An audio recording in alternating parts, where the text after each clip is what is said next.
Hello बच्चों, कैसे हो आप। आओ बच्चों, आज हम एक निबंध लेते हैं जन्माष्टमी का पर्व। तो इस निबंध को हम पहले रूपरेखा के माध्यम से जानेंगे, फिर इसके अलग अलग भाग हम पढ़ेंगे। तो पहले निबंध की रूपरेखा जानते हैं बच्चों। निबंध की रूपरेखा इस प्रकार है। भूमिका: जन्माष्टमी कब और क्यों मनाई जाती है।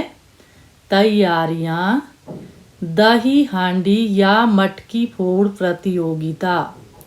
उपसंहार: तो बच्चों ये हमारी निबंध की रूपरेखा रहेगी जन्माष्टमी पर्व की।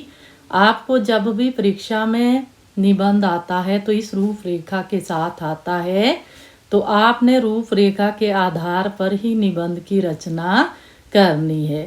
तो आओ इसका विस्तृत रूप जानते हैं। पहले भूमिका लेते हैं। जन्माष्टमी पर्व को भगवान श्री कृष्ण के जन्मदिन के रूप में मनाया जाता है। यह पर्व पूरी दुनिया में पूर्ण आस्था एवं श्रद्धा के साथ मनाया जाता है।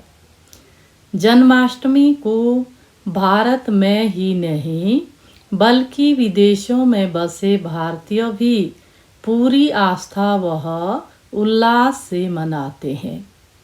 श्री कृष्ण युगों युगों से हमारी आस्था का केंद्र रहे हैं। वे कभी यशोदा मैया के लाल होते हैं तो कभी ब्रज के नटखट कान्हा। तो बच्चों ये जन्माष्टमी जो पर्व अर्थात त्यौहार मनाया जाता है, तो ये हमें बात पता चल चुकी है कि उस दिन श्री कृष्ण का जन्म हुआ था। इसलिए लोगों का एक विश्वास बना हुआ है, एक श्रद्धा है उनके जन्म के प्रति। तभी सारे भारत में, यहाँ तक कि पूरी दुनिया में भी इस त्यौहार को आस्था एवं श्रद्धा के साथ मनाया जाता है। अब चलते हैं आगे। जन्माष्टमी कब और क्यों मनाई जाती है। जन्माष्टमी पर्व भगवान श्री कृष्ण के जन्मदिन के रूप में मनाया जाता है, जो रक्षाबंधन के बाद भाद्रपद मास के कृष्ण पक्ष की अष्टमी तिथि को मनाया जाता है। श्री कृष्ण देवकी और वसुदेव के 8वें पुत्र थे। मथुरा नगरी का राजा कंस था, जो कि बहुत अत्याचारी था। उसके अत्याचार दिन प्रतिदिन बढ़ते ही जा रहे थे।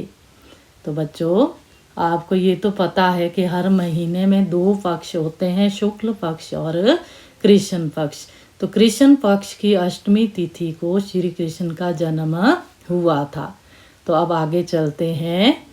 एक समय आकाशवाणी हुई कि उसकी बहन देवकी का 8वां पुत्र उसका वध करेगा। यह सुनकर कंस ने अपनी बहन देवकी को और उसके पति को काल कोठरी में डाल दिए। कंस ने देवकी के कृष्ण से पहले 7 बच्चों को मार डाला। जब देवकी ने कृष्ण को जन्म दिया, तब भगवान विष्णु ने वसुदेव को आदेश दिया कि वे श्री कृष्ण को गोकुल में यशोदा माता और नंद बाबा के पास पहुंचा दे, जहां वह अपने मामा कंस से सुरक्षित रह सकेगा। श्री कृष्ण का पालन पोषण माता यशोदा और नंद बाबा की देखरेख में हुआ। बस उनके जन्म की खुशी में तभी से प्रतिवर्ष जन्माष्टमी का त्यौहार मनाया जाता है। अब आगे चलते हैं बच्चों। तैयारियां: श्री कृष्ण जन्माष्टमी के दिन मंदिरों को खास तौर पर सजाया जाता है। जन्माष्टमी पर पूरे दिन में व्रत का विधान है। जन्माष्टमी पर सभी 12 बजे तक व्रत रखते हैं।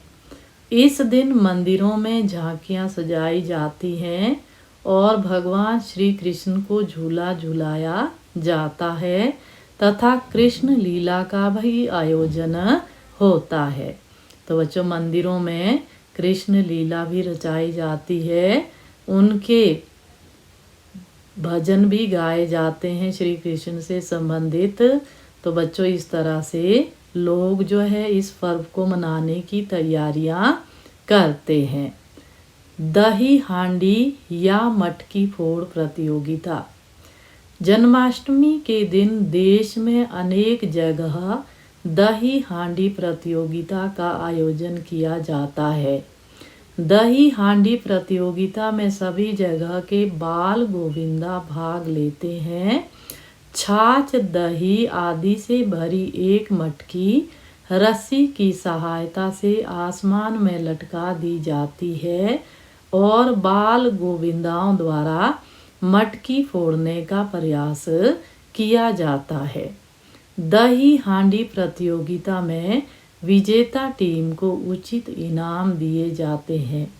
तो मटकी आप समझ गए होंगे कि जो मिट्टी का घड़ा होता है उसको रस्सी से लटकाया जाता है, जिसमें कि छाछ या दही भरी रहती है और उस मटकी को फोड़ना होता है।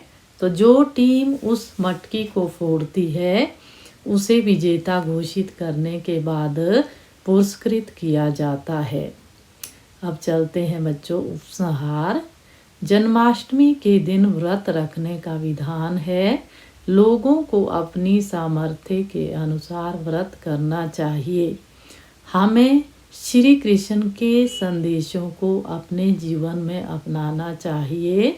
उनके जीवन से सभी को यह प्रेरणा लेने की आवश्यकता है कि व्यक्ति को सदैव अपने कर्म पथ पर चलते रहना चाहिए। कर्म करो और फल की इच्छा मत रखो। तो बच्चों, आज हमने जन्माष्टमी पर्व पर ये निबंध पढ़ा है, तो आपको अवश्य ही समझ आया होगा। आप इसे साफ और सुंदर तरीके से कॉपियों में लिखेंगे। तो आज की वीडियो में बच्चों हम बस इतना ही पढ़ेंगे।